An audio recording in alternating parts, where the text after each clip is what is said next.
J'ai déjà fait un enseignement sur l'Esprit Saint, un samedi après-midi. Alors il y avait Zoé, je crois, et Nolan. Et Savannah. Et nous? Vous étiez là aussi? Oui.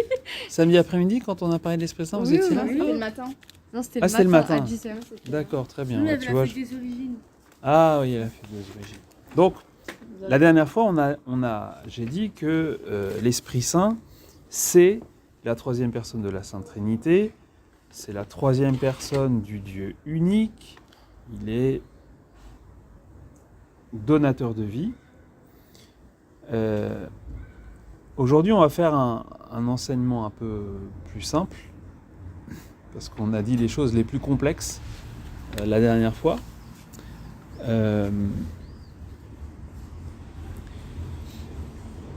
Après avoir parlé, pour résumer, la dernière fois de l'Esprit Saint dans la Sainte Trinité, quoi, voilà, l'Esprit Saint qui est l'Esprit et du Père et du Fils, l'Esprit de la promesse, après avoir souligné le fait que Jésus, même s'il n'emploie pas des mots semblables aux nôtres pour le dire, il présente l'Esprit Saint comme une personne distincte du Père, distincte du Fils, une personne qui est Dieu. Eh bien aujourd'hui on va voir l'Esprit Saint dans la vie de Jésus et donc aussi dans la nôtre. Comment la présence de l'Esprit Saint dans la vie du Christ nous aide à comprendre comment l'Esprit Saint est présent dans notre vie et comment il agit. Et ainsi on percevra mieux quels sont les enjeux principaux de la confirmation, en quoi elle consiste. Alors il faut commencer par une question, une colle. Nous disons que nous recevons l'Esprit Saint à la confirmation. Vous allez recevoir l'Esprit Saint à la confirmation, oui ou non? Oui. Bon, mais est-ce que vous ne l'avez pas déjà reçu au baptême? Si. Ah, voilà. Donc est-ce qu'il y a besoin, pourquoi il y aurait besoin de recevoir 2 fois l'Esprit Saint? Pour confirmer si on le veut bien. Pour confirmer si on veut bien. Ouais. Si on a toujours la foi. Ouais. Parce qu'on n'en a jamais assez. Parce qu'on n'en a jamais assez, mais ça c'est vrai. Pour se rapprocher du Christ. Pour se rapprocher du Christ. Tout ça est vrai. Tout ça est vrai. On va voir que le mot confirmation, on peut il faut le comprendre comme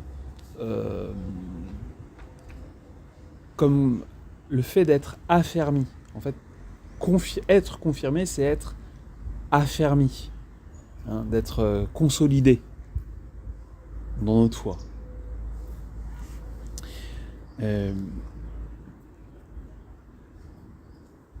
L'articulation entre le baptême et la confirmation, on la comprend quand on regarde comment Jésus a vécu avec l'Esprit Saint. Quand est-ce que l'Esprit Saint est venu sur Jésus? Ah, c'est plus difficile que ma première question. C'est pas quand il était sur la montagne avec ses disciples là. C'est pas son baptême. Alors, tu penses à la transfiguration? Je sais pas comment Peut-être. ça s'appelle, mais... Alors, au baptême, il reçoit l'Esprit Saint. Effectivement, il est baptisé dans l'eau du Jourdain par Jean-Baptiste. Et il y a l'Esprit qui descend, le ciel qui s'ouvre et une colombe comme une colombe. L'Esprit Saint, c'est pas une colombe, c'est un symbole de l'Esprit Saint, la colombe. Je parlais des symboles la dernière fois. Et l'Esprit Saint descend comme une colombe. Donc oui, mais alors est-ce que ça veut dire que Jésus, avant son baptême, n'avait pas l'Esprit Saint? Bah, c'est lui l'Esprit Saint. Oui. Alors, c'est problématique. Alors Jésus, c'est pas l'Esprit Saint. C'est l'amour qui le lie à Dieu. Alors voilà, Jésus, c'est le Fils, donc il ne peut pas être le Fils et en même temps l'Esprit Saint. Il y a le Père, le Fils et l'Esprit Saint. Mais c'est vrai qu'on n'imagine pas que le Fils soit séparé. L'Esprit Saint, c'est impossible. Donc Jésus, c'est le Fils incarné, le Fils fait homme.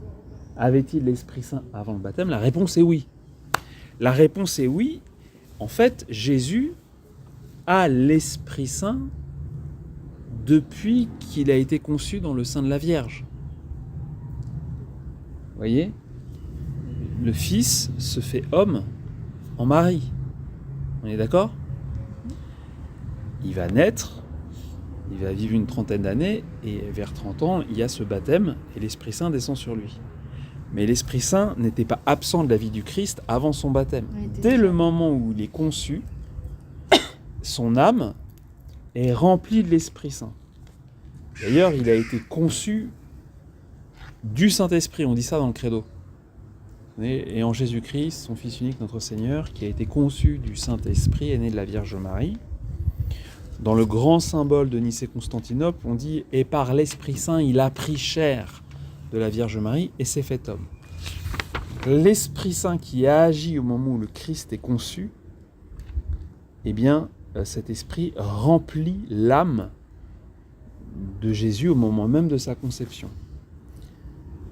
Dès le début de son existence humaine, Jésus c'est le Christ. Et qui dit Christ dit celui qui a reçu la marque, l'onction de l'Esprit Saint. Hein ? Donc l'âme de Jésus est pleine de l'Esprit Saint dès le premier instant de son existence, dès sa conception, à l'Annonciation, quand l'ange Gabriel vient voir la Vierge Marie. Donc là, on est bon, on est bien, on voit bien, on a le tableau. Jésus est rempli de l'Esprit Saint dès sa conception, et au moment de son baptême, l'Esprit Saint vient à nouveau, d'une manière flagrante.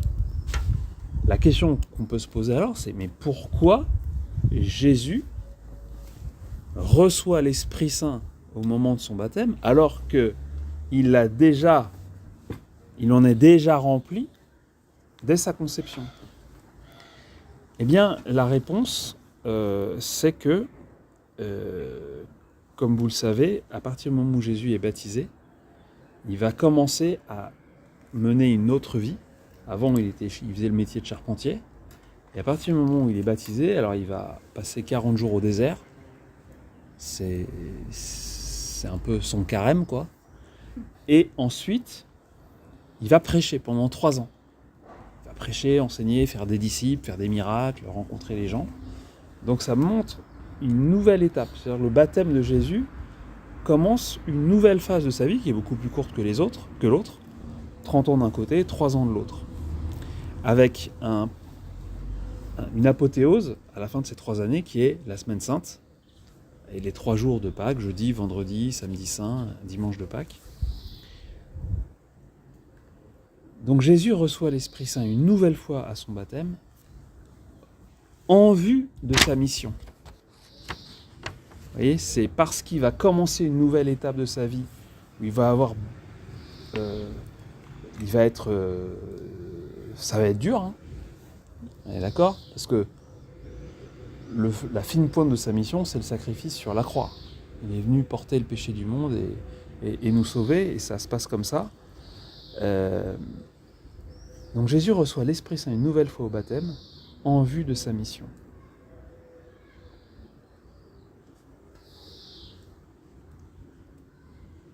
Pour aller jusqu'au bout de sa mission. Pour porter la croix, pour souffrir sur la croix, pour donner sa vie. Et c'est comme ça qu'on arrive à la compréhension de l'articulation entre notre baptême et la confirmation. En fait, on reçoit le baptême, on reçoit l'Esprit Saint à notre baptême, ça fait de nous un chrétien, ça fait de nous un enfant de Dieu, ça fait de nous, on pourrait dire quelqu'un qui est un enfant de Dieu qui est vivant, quoi. Et la confirmation, ça vient faire de toi un chrétien missionnaire. Ça vient faire de toi un chrétien qui n'est pas seulement vivifié par Dieu, mais qui devient vivifiant pour les autres. Un chrétien qui devient un témoin. Un enfant de Dieu, on reviendra là-dessus, qui devient un soldat de Dieu. Vous verrez qu'il existe un petit rite qui subsiste dans la célébration de la confirmation, qui est un emprunt qui a été fait au Moyen-Âge de rite de la chevalerie, quand on devenait chevalier. Ça montre qu'il y a bien une histoire de combat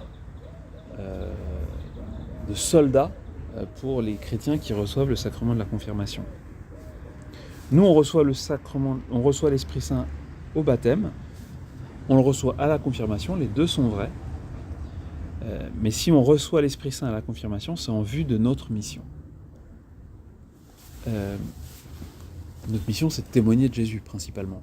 Mais en même temps, chacun d'entre nous, chacun d'entre vous aura une mission spéciale que vous ne connaissez pas et que je ne connais pas non plus. Parce que Dieu a un projet, un rêve, une histoire spéciale pour chacun.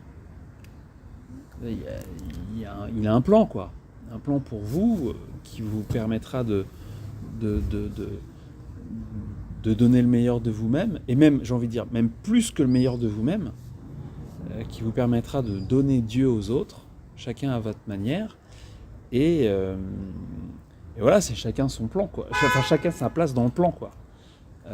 Donc l'Esprit Saint, il vous est donné pour vous permettre de réaliser pleinement la mission que Dieu vous donnera, a prévu de vous donner, et il va vous en donner les capacités, être capable de faire des choses dont on n'est pas capable. Un humain livré à lui-même par ses seules forces n'est pas capable d'amener à Dieu les autres. Enfin, il n'y a que Dieu qui peut... il y a un tel abîme, un tel fossé entre l'homme et Dieu que si Dieu ne t'emporte pas vers lui, tu restes sur le carreau, quoi. C'est obligé. Voilà, donc là, on reçoit l'Esprit Saint à notre baptême, à notre confirmation. Notre confirmation, c'est tourner vers la mission. Mais c'est différent, puisque par exemple, pour le baptême, on est vraiment plongé, on va dire, dans l'eau. Ouais. La communion, on prend l'hostie, et la confirmation, c'est, comment dire, moins expressif. Le signe est moins expressif. Oui. Alors justement, on va voir un peu parler du signe. Gifler entre autres. On se fait gifler. C'est une bonne expression. Mais ce que je veux dire, c'est qu'on reçoit pas... comment dire, on reçoit pas la même chose. Ça fait. Alors la façon dont, quel que soit dans les sacrements, si tu veux, le geste compte, mais de toute façon, il y a une fiabilité absolue, c'est-à-dire que le geste accompli convenablement donne ce pourquoi on a accompli le geste, tu vois. Donc c'est vrai que c'est plus simple la confirmation que d'être plongé dans une baignoire, quoi. C'est moins impressionnant, mais voilà. Mais je me demande si on ressent toujours la même chose, c'est-à-dire qu'à la communion, ça dépend. On prend l'hostie, c'est quelque chose de waouh. Tu sais, ça dépend énormément des personnes. Moi, je connais des personnes qui, le jour de leur confirmation, au moment où l'évêque leur donne le sacrement, se sont sentis remplis d'une chaleur énorme. Je connais des gens je connais une personne qui a entendu Dieu lui parler le jour de sa confirmation. Donc elle a été confirmée, elle est retournée à sa place, elle s'est assise et elle a entendu Dieu lui parler. Je connais des gens aussi qui ne ressentent rien. Quand on ressent rien, on se sent, comment dire, un peu mal, dans le sens où on se dit que... Non, ça veut dire que Dieu a estimé qu'il n'y avait pas besoin de... Tu vois, regarde, là je montre une photo de ma nièce qui a reçu la confirmation ce week-end. Et attends. Elle est juste heureuse, quoi. Tu vois, elle est heureuse. Et c'est la joie de Dieu. Elle était vraiment très contente. Mais si tu veux, elle n'a pas senti un feu, l'envelopper, la soulever du sol. Ça a été beaucoup plus simple, tu vois. Mais dans la vie spirituelle, c'est très important de faire la distinction entre ce qu'on ressent et ce qui est réellement donné par Dieu. C'est pas parce que tu ne sens pas quelque chose qu'il se passe rien. Tu vois, quand tu pries, parfois tu te sens bien, tu te sens apaisé, tu es recueilli. Et si tu veux, ce que tu percevrais de toute façon en priant, c'est dérisoire par rapport à la réalité avec laquelle la prière te met en contact. contact avec Dieu lui-même. Tu imagines bien que le contact avec Dieu lui-même ne peut pas s'évaluer, la qualité du contact ne va pas s'évaluer en fonction de si j'ai senti un petit peu de chaleur dans mon cœur, tu vois. Tu es en contact avec Dieu tout entier, Dieu lui-même. C'est au-delà de toute sensation physique ou sensible. Ça, c'est celui du sœur Axel. Le sœur Axel. C'est ukulélé. Il est plus... Je sais pas qui est le plus sauvage, mais en tout cas, elle est assez sauvage. Mais du coup, en soi, la confirmation, c'est un sacrement qui nous rapproche et nous montre qu'il faut être plus... mieux dans la vie chrétienne. Ouais, mais je vais développer les différents effets de la confirmation. En fait, c'est un sacrement qui va te donner c'est surtout une force pour vivre en chrétien qui t'est donnée. Pour être tellement chrétien que tu peux témoigner de ta foi. Avec plus de fruits et de confiance que sans la confirmation. Alors tu parlais du geste de la confirmation qui est simple. Eh bien, je vais en dire quelques mots. Comment on voit dans le Nouveau Testament que la confirmation est donnée dès les origines. Vous savez, quand on célèbre un sacrement, que ce soit le baptême, que ce soit l'Eucharistie, que ce soit la confession, on le relie toujours à une parole de Jésus. Jésus dit, pour le baptême, baptisez au nom du Père, du Fils, du Saint-Esprit. Pour la messe, il dit, faites ceci en mémoire de moi. Il y a bien Jésus qui donne un ordre, et on dit, c'est comme ça qu'il institue, qu'il instaure le sacrement en question. C'est plus difficile à voir pour la confirmation. Il y a un moment, juste avant l'ascension, où il dit aux apôtres, vous allez recevoir une force, celle du Saint-Esprit qui viendra sur vous, et vous serez alors mes témoins. Alors il y a des gens qui disent, des spécialistes qui disent, ça c'est le moment où il instaure la confirmation.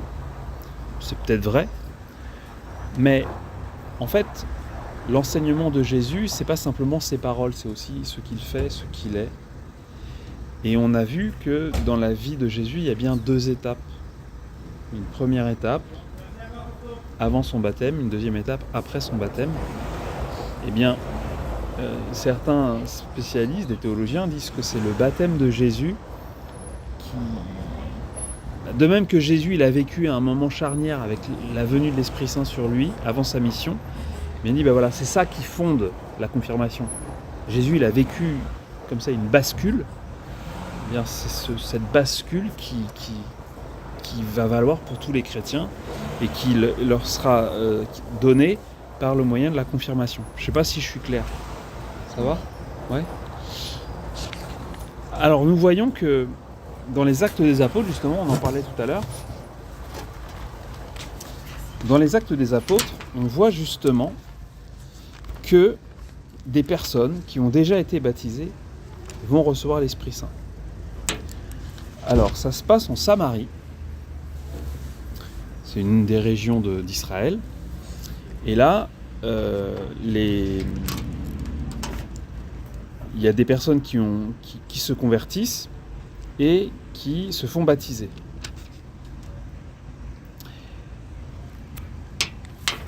Alors je lis le passage, c'est dans les Actes au chapitre 8, versets 14 à 18. Apprenant que la Samarie avait accueilli la parole de Dieu, les apôtres qui étaient à Jérusalem y envoyèrent Pierre et Jean. Non mais Kathleen, il faut que je pose le truc. Pardon, j'ai un petit problème. Vous avez dit quelle page ? 8-14 des Actes des Apôtres.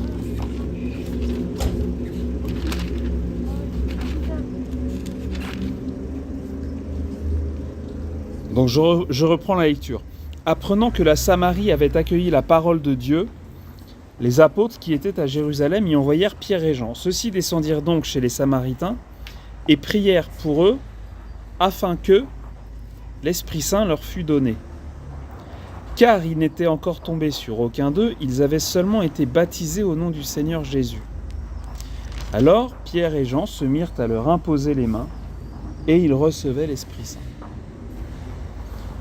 voyez, on a des croyants qui ont été baptisés. Et ces croyants qui ont été baptisés, Pierre et Jean, 2 apôtres, leur imposent les mains, ils prient pour eux, et à ce moment-là, ils reçoivent l'Esprit Saint. Eh bien, c'est un signe que la confirmation a été pratiquée comme ça par les apôtres. Vous, comme ces gens-là, vous avez été baptisés, et un évêque, un successeur des apôtres, va prier pour que vous receviez l'Esprit Saint, à nouveau, en vous imposant les mains. Voilà, le geste de la confirmation, c'est vraiment ce geste-là. Mais du coup, la tape. C'est pas une caresse de base? Non, non. Je crois qu'ils font. Une tape, une Je caresse. crois qu'ils font ça. Ouais. Donc je vous expliquerai ça la prochaine fois, mais en fait, voilà, c'est un geste, c'est l'imposition des mains avec l'onction du Saint-Crème, et la phrase un tel soit marqué de l'Esprit Saint, le don de Dieu. C'est ça la confirmation. Et il y a un rite complémentaire, comme au baptême. Au baptême, il y a des rites complémentaires. Vous êtes baptisé avec l'eau, mais en plus, on va vous mettre du Saint-Crème, vous allez avoir le vêtement blanc, et on vous remet le cierge. Si on ne vous remet pas le cierge, vous êtes quand même baptisé. Et si on vous donne juste le cierge, vous n'êtes pas baptisé. Donc on distingue le rite essentiel du rite complémentaire. Donc le rite essentiel pour la confirmation, c'est ce que je viens de faire. Et il y a un rite complémentaire qui est ce qu'on appelle le soufflet. C'est une façon un peu ancienne en français de parler de la gifle. Et effectivement, il y a la gifle. Mais évidemment que l'évêque ne va pas te mettre une torgnole super violente. Donc en fait, il fait ça souvent. Il pose la main sur la joue. Et on verra pourquoi il fait ça la prochaine fois. Juste, c'est quoi une onction? L'onction, c'est quand tu prends une huile ou un parfum, tu en mets sur le corps. Tu vois, c'est une onction. Ou quand tu mets de l'huile, un produit sur une plaie. À l'époque, tu sais, quand tu avais des plaies, tu n'avais pas les pommades, les machins, donc on mettait de l'huile. Parce que l'huile, ça assainit la peau, ça tendrit la peau. Un peu l'équivalent des crèmes de beauté d'aujourd'hui, tu vois, ou des baumes qu'on peut se mettre pour quand on a des douleurs, des choses comme ça. Et donc, mettre de l'huile, mettre du parfum, on appelle ça faire une onction. C'est Voilà. une huile spéciale. Oui, là, c'est une huile spéciale, ouais. Et le verbe, pour dire faire une onction, c'est le verbe oindre.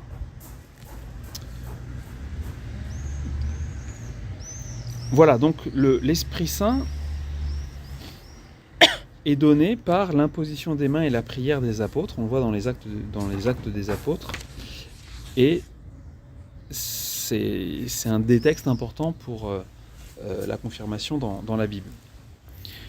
Maintenant, essayons de voir un peu plus en détail les effets de la confirmation. Je vous ai dit que c'est une force, ça va aider à être un meilleur témoin, à pouvoir être un messager de Jésus. Bon, c'est important d'être un petit peu plus précis. Si je vous dis la Pentecôte, vous savez ce que c'est? Oui. C'est le moment où les apôtres reçoivent l'Esprit Saint, eux, après l'ascension, après que Jésus soit monté au ciel. Eh bien, la confirmation, c'est la Pentecôte pour vous. C'est la Pentecôte pour vous. Comme l'Esprit Saint a été donné en plénitude aux apôtres le jour de la Pentecôte, eh bien, le sacrement de la confirmation vous donne cette effusion, ce don plénier de l'Esprit Saint. Ok. De ce fait, en conséquence, la confirmation apporte une croissance de ce que vous avez reçu à votre baptême. Et vous avez reçu un cadeau à votre baptême, eh bien ce cadeau va se déployer comme un arbre qui grandit, quoi. Une graine qui a germé, qui a grandi, qui devient un arbre, qui fructifie. Voilà. Alors, le catéchisme de l'Église catholique au numéro 1303 énumère un certain nombre d'effets. La confirmation nous enracine plus profondément dans la filiation divine qui nous fait dire Abba, Père. Ça veut dire que l'Esprit Saint t'aide à avoir davantage conscience que tu es l'enfant de Dieu et à vivre comme tel. Elle nous unit plus fermement au Christ, elle nous rapproche de Jésus, elle nous rapproche donc du Père, elle nous rapproche de Jésus. Elle nous rapproche aussi de l'Église, et évidemment, parce que si on est plus proche de Dieu, eh ben, on est plus proche de ceux qui sont proches de Dieu. Donc la cohésion de l'Église augmente, notre lien avec l'Église augmente. Et puis, dernier effet qui est déployé ici, qui est développé ici, elle nous accorde une force spéciale de l'Esprit Saint pour répandre et défendre la foi par la parole et par l'action, en vrai témoin du Christ, pour annoncer vaillamment le nom du Christ et pour ne jamais éprouver de la honte à l'égard de la croix. J'aime beaucoup cette phrase, ce paragraphe. Déjà l'idée de force spéciale, tu vois. Force spéciale dans un pays, ça veut dire c'est la troupe d'élite, quoi. La troupe d'élite de combat, les agents super bien formés, tout ça. Et puis ne jamais éprouver de la honte à l'égard de la croix. Et ça nous dit que l'Esprit Saint veut vraiment, par la confirmation, nous faire témoigner de Jésus sans crainte, sans gêne, avec délicatesse, hein, mais sans se planquer, quoi. On assume ce qu'on est. Donc vraiment, l'Esprit Saint est une force qui vous est donnée. Vous avez une mission sur la terre. L'Esprit Saint vous aidera à la remplir. Vous êtes en contact avec des gens, dans votre famille, vos amis, vos voisins, enfin plein de personnes qu'on rencontre dans la vie. Eh bien, l'Esprit Saint va vous aider à être un témoin de Jésus, pas seulement par la parole, mais aussi par votre manière d'être. Ça va toujours ensemble.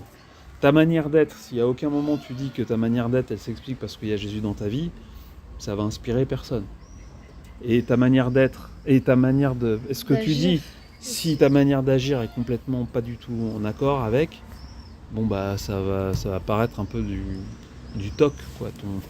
Mais bon, on est toujours un peu entre les deux parce que personne Ça peut... nous aide à faire moins de péchés, à être mieux dans... Oui, et personne ne peut être absolument en accord avec l'évangile, tu vois, c'est malheureux. On aimerait bien. Déjà, quand Jésus dit aime ton prochain comme toi-même, enfin, tu vois, déjà tu dis bon bah ça va être chaud. Mais il n'empêche que c'est ça que je veux vivre. C'est ce que je veux vivre. Je suis un pécheur, donc j'ai du mal, mais Jésus me pardonne et Jésus m'aide à progresser.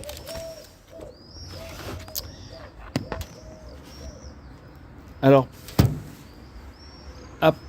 approfondissons cette histoire de guerrier, de soldat du Christ, là, cette idée que le Saint-Esprit nous fait chevalier ou soldat ou force spéciale de Dieu. L'apôtre Paul emploie à plusieurs reprises cette image du soldat pour parler du chrétien. Il dit allez, en bon soldat du Christ, prends ta part de souffrance avec moi pour l'annonce de l'évangile. Sous-entend que annoncer l'évangile dans un monde païen, c'est pas facile. Alors nous, notre monde, il est de nouveau devenu païen, donc annoncer l'évangile, être témoin de Jésus dans notre monde, c'est pas facile. Ça demande d'être un soldat, quoi, d'être prêt à mener un combat et ne pas quitter le champ de bataille dès qu'on se fait contredire ou que quelqu'un va se moquer de nous, que on va sentir dans l'ambiance générale d'une société que les chrétiens sont vraiment persécutés et que toutes les valeurs qui sont mises en avant dans une société sont anti-chrétiennes. C'est sûr que c'est pas facile, hein, donc ça c'est la situation dans laquelle vous et moi on est, mais à votre âge c'est beaucoup plus difficile à vivre qu'à mon âge. Parce que la construction de la personnalité adulte, le regard des autres, l'acceptation, etc. par les autres est très importante. C'est donc quand tu défends des valeurs, des convictions dont la plupart se foutent royalement et se moquent en plus, ça demande une forme de culot, d'aplomb et de courage que l'Esprit Saint veut vous donner. Et on voit qu'il est capable de choses extraordinaires quand on voit la vie des martyrs. Si vous voulez, on voit jusqu'où peut aller la puissance de Dieu dans un homme quand on voit des hommes qui ont été prêts à endurer les tortures, la souffrance, la prison, etc. pour ne pas trahir Jésus, et donc pour être témoin de la foi jusqu'au bout. On pourrait dire que le chef-d'œuvre de l'Esprit Saint, ce sont les martyrs. La puissance de Dieu apparaît au grand jour, se manifeste avec éclat dans la vie de martyrs. Quand tu vois que des enfants ont été torturés, que des femmes ont vu leurs enfants torturés sous leurs yeux, que des gens ont été crucifiés comme Jésus, des gens ont été brûlés, emprisonnés, des trucs dingues quand on y pense. Tout ça parce qu'ils étaient chrétiens. Tu dis, pour tenir là-dedans, il faut vraiment la même puissance qui était à l'œuvre dans le cœur et dans le corps de Jésus, dans sa passion. Tu vois, il fallait, pour aller au bout de sa mission, il avait besoin de l'Esprit Saint. Il fallait que l'Esprit Saint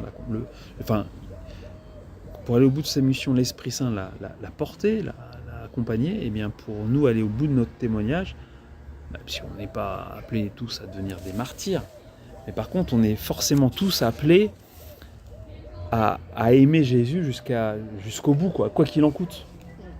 Voilà, être fidèle à Dieu, quoi qu'il en coûte. Préférer Dieu à notre propre vie terrestre. Tu vois, vas-y, abandonne Dieu, sinon on te tue. En fait, je préfère Dieu à ma propre vie. Dieu est un bien supérieur à ma propre vie, et en plus, je sais que par-delà la mort, je vais vers lui. Donc, je sais que par-delà la mort, en fait, je ne meurs pas, quoi. Alors, si on récapitule un peu tout ça, on pourrait utiliser cette image. Vous voyez, le baptême, ça fait de nous des citoyens des cieux. Parce que Saint Paul, il dit ça, il y a cette très belle formule. Vous savez, Paul, il vit dans l'Empire romain. Et dans l'Empire romain, il y a deux catégories de personnes. Il y a ceux qui ont la citoyenneté romaine, et ceux-là sont des gens libres, qui ont des droits particuliers. Et puis vous avez les autres qui n'ont pas la citoyenneté romaine, et eux, c'est un peu des habitants de l'Empire de deuxième catégorie.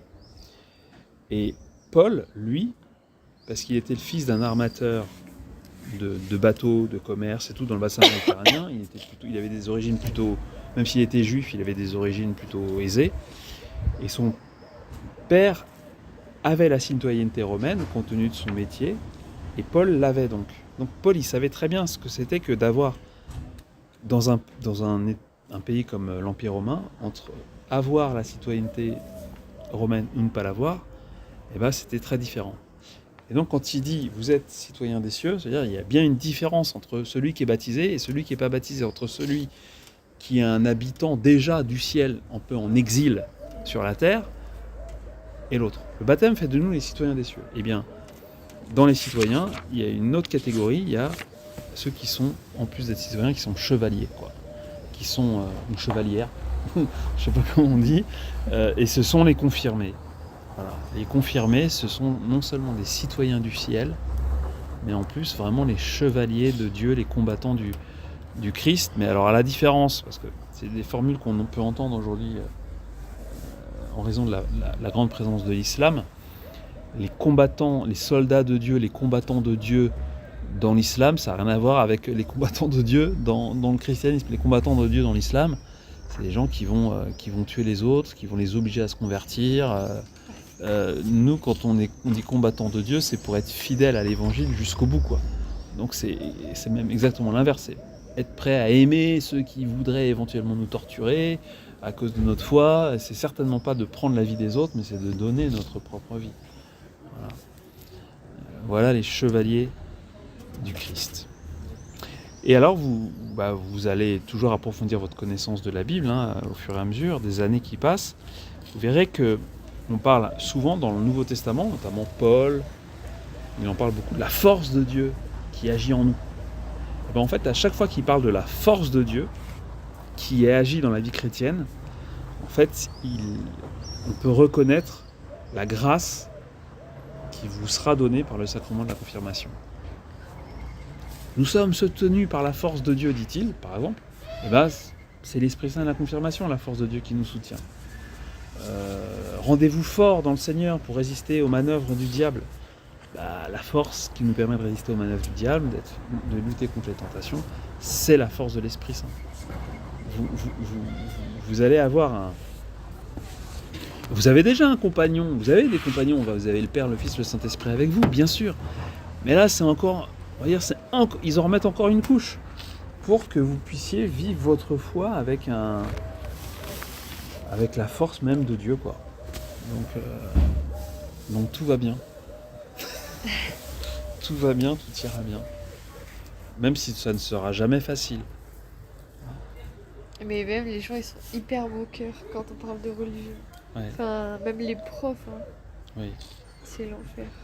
Les profs, c'est vraiment injuste parce que il est en position d'autorité et de domination. Donc en fait, il est évident que quand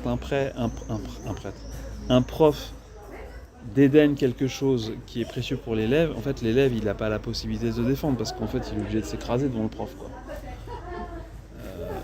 Tu peux pas dire ouais attendez vous parlez pas comme ça de ma religion, si tu dis ça à ton prof après tu te fais saquer, quoi. Donc, Ouais. On est soldats de Dieu, non? on est soldats de Dieu. Oui oui. Tu te fais Oui, comme mais- ça. Non mais bien sûr, non mais C'est pas ça qui va m'emmener au paradis. non mais que toi tu le fasses, c'est une chose. Mais ce qui est pas juste, c'est que le prof, sachant qu'en fait il est dans une posture de supériorité, d'autorité, se permettre de critiquer les choses des Enfin élèves. que Dieu. Enfin, pas mes profs. D'ailleurs, bien, ce qui c'est me bien. saoule, c'est que moi, par exemple, j'ai un ami, il est musulman. Ouais. Et en fait, on parlait de religion et tout. Et il m'a dit, en fait, ils ont tous une image mal, on va dire, des chrétiens. Dans le sens, il dit, ah ouais, moi, tous les chrétiens que je connais, ils vont pas à la messe, ils font pas ci, ils font pas ça. Enfin, si tout le monde a la même pensée sur les gens chrétiens, ça Ouais. va barrer, Tout le genre. monde pense que le christianisme en fait c'est simple. Ouais, Et que l'islam c'est... c'est plus dur et du coup le christianisme c'est simple alors que c'est juste que c'est pas Et que les gens, mêmes c'est des valeurs. flemmards et tout. Alors, il y en a, ils vont se convertir au christianisme parce qu'ils vont se dire l'islam je dois me voiler, le christianisme je peux porter ce que je veux alors qu'il faut Ah, toujours pas être pudique autant. C'est sûr que t'es pas censé exactement. C'est important d'être pudique. Après, entre porter une burqa et juste être habillé convenablement, tu vois. Mais il est évident. Regarde, j'étais à Lyon. Je vais pas rentrer dans les détails, ce sera un peu gênant. Mais vous allez comprendre. J'étais à Lyon. Et alors à Lyon, il a fait très chaud. Et donc là, il y a un grand mouvement, un peu de mode, comme vous avez pu le constater, c'est que les femmes, beaucoup portent plus de sous-vêtements. J'avais pas constaté. J'avais pas contenté. Non, mais enfin, sous-vêtements, elles mettent une culotte, mais elles portent pas de soutien-gorge. Voilà. Et du Ah, coup, Oui. avec des t-shirts très fins, Ah ok. Ah ouais, ok. etc. Et donc, vous voyez vous voyez Ouais. où je veux en venir. Et à côté de ça, tu as des femmes qui sont en grande robe, en grand voile, comme ça. Ouais, parapluie.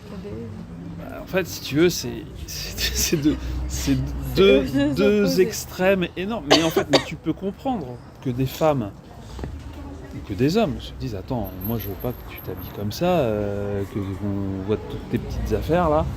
Habille-toi propre, quoi, que ce soit discret, enfin, de manière pudique. Donc en fait, il y a une réponse qui est extrême à un laisser-aller, une négligence qui est un peu extrême aussi. Moi je me Donc, rappelle que Père David il avait dit que l'impudicité ça faisait partie de la luxure. Oui, c'est le début. Si tu veux, c'est le début de la luxure. C'est-à-dire que... Parce qu'on fait Ça vieillit court. on se fait Ah, merde. fantasmer les autres. Oui, Tout ça fait partie de la luxure. oui, ça en fait partie. Et puis c'est le début de la fin, si tu veux, c'est la pente glissante, quoi. Mais, Ah moi j'ai une autre question mais Ouais. ça n'a pas rapport. Oui. En fait, je vois ça sur TikTok, mais il y a marqué le voile chrétien, mais en fait, ça existe vraiment. Le voile chrétien. Ce qu'est mes sœurs C'est pas Axel. la mantille? Alors voilà. La marquise. Alors il y a deux choses. Il y a ce qu'on appelle la mantille.